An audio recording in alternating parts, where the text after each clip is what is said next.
নমস্কাৰ ৰাইজ, আপোনালোকে দেখিছেনে ইমান ধুনীয়াকৈ এই ডাঙৰীয়াজনে মানুহক আশীৰ্বাদ কৰিছে।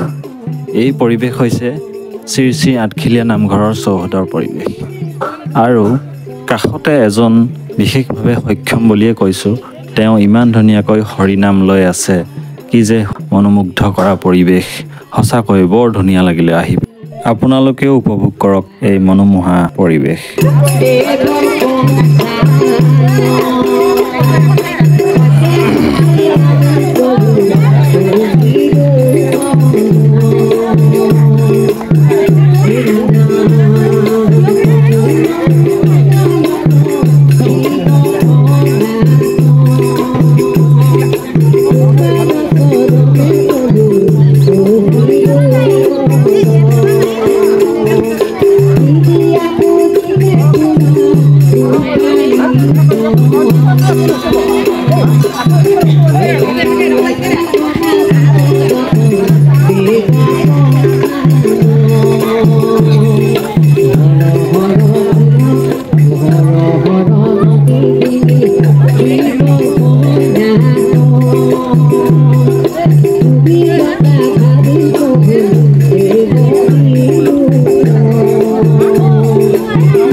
শেষলৈকে চোৱাৰ বাবে অশেষ ধন্যবাদ থাকিল।